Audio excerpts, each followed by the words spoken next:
And welcome back to Speaking of.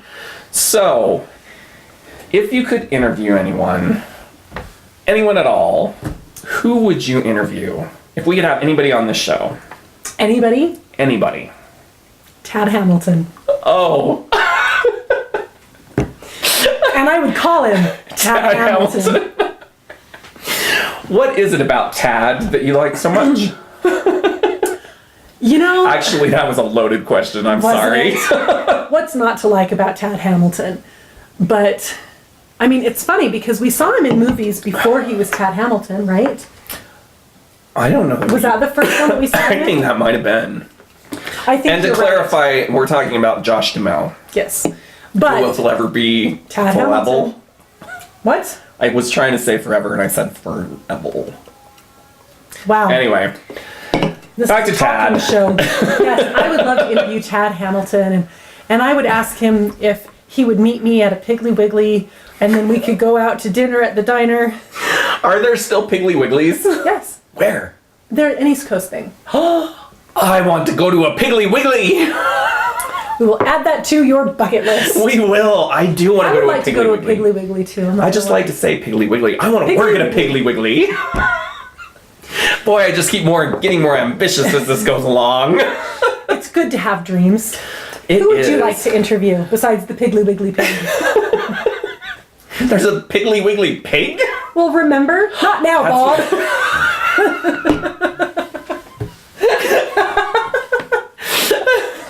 You're a slut.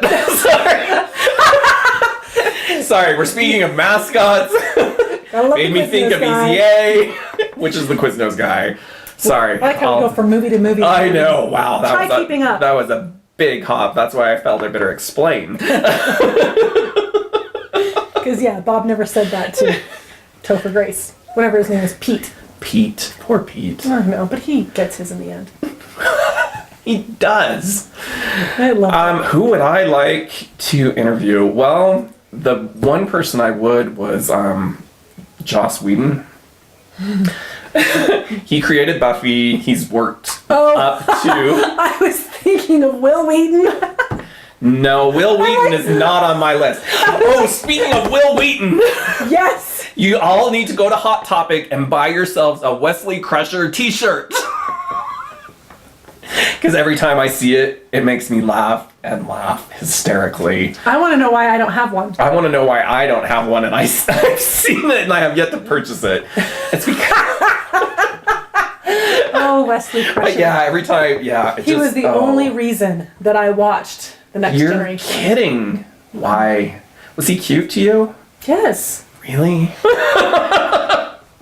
I was in high school. Okay. Junior high, maybe? No, yes. I mean, no. Yes, you were in high school. We were in high school, maybe college. The literary, no, at what?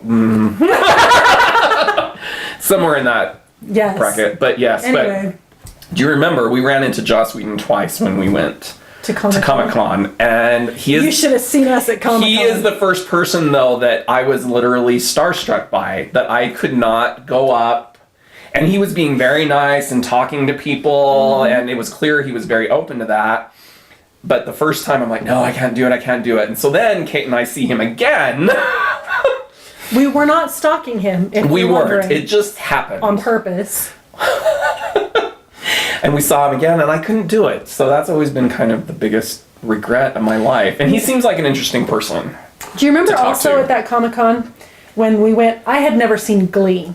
And they were showing the... Like this is when Glee was very, very new. It was only their second season, right? No, it was their first season, but they had only aired this. The episode that we saw was episode 4, I believe. Because it was pretty single digit. Yeah, and I didn't know anything about it. So we had gone to the Glee thing because we wanted to be in that room for the... we were stalking Zachary Quinto. It wasn't even the Star Trek people. He was there for Heroes. That's right. He was there for Heroes, but we didn't care why he was there. We just wanted to see him up close and personal. Some of us more than others. Zachary Quinto, why wouldn't you want him? Anyway, so we're sitting there. We're kind of in the back. We're watching this episode of Glee, and I hadn't seen it. And I don't know how many times I leaned over to you and said, "This is on regular television?" This is on network TV. She actually used that word, network. This is on network TV. She thought it was a little risque. It was. So the thing I do remember about that episode was, and I'm sure Glee people will remember, was it was the episode where they sang "Push It" by Salt and Peppa. This is why I remember, because there were balloons between them, and that was when he leaned over. This is on network TV. Are you sure this isn't on cable? Seriously. Oh. Well, and which reminds me of the whole FCC thing that's going on right now, where they want to be able to allow the F word and frontal nudity on regular television. I'm not prepared for that. Me either. At all. And that's saying a lot, because I'm pretty liberal when it comes to my... Kate will tell you, with my television cable viewing, like I'm all over the True Blood and the Dexter, and there seems another one I'm forgetting I'm sure. in there somewhere. But yeah, no, not a fan. Mm-mm. yeah, Not interested. Yeah, Just let it be. That's why we have cable. yeah. I think their concern is that there's better television, and that's Well, it's not necessarily better television. It's better storylines. That's what I'm gonna say. But I don't understand why you have a good storyline. Is it really necessary to throw in all that stuff? No. The answer is no, it's not. There are we some want that things that shock are... value and blah, blah. So you know what? If you think that there's better stories there, then why don't you write some friggin' stories that don't have all that stuff in it? And then you can put it on regular television and you're not going to bend the rules. And for me, when I'm sitting there, and I've told you this before, I'm watching the sex scenes, and, you know, some people, I'm sure that's quite a titillating thing to watch. I'm watching it from an analytical perspective.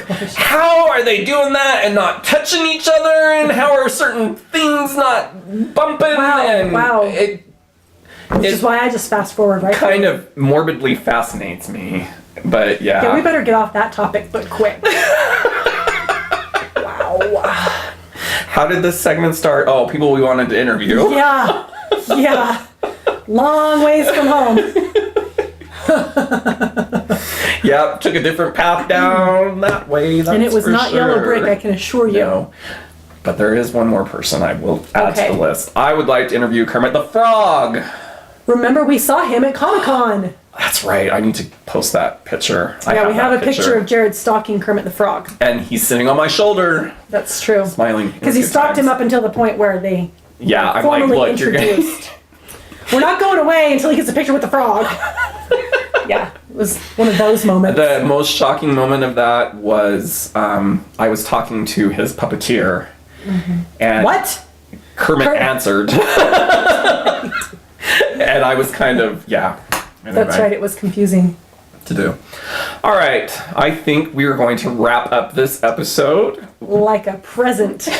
We would like to hear back from you about Please. future topic ideas. What do you want to hear us talk about? Ask us a question. Well, yeah, do that, and we really can talk about anything. There's And we do. to do. All right, like, comment, and subscribe. Until next time, I'm Jared. I'm Kate. We'll see you later.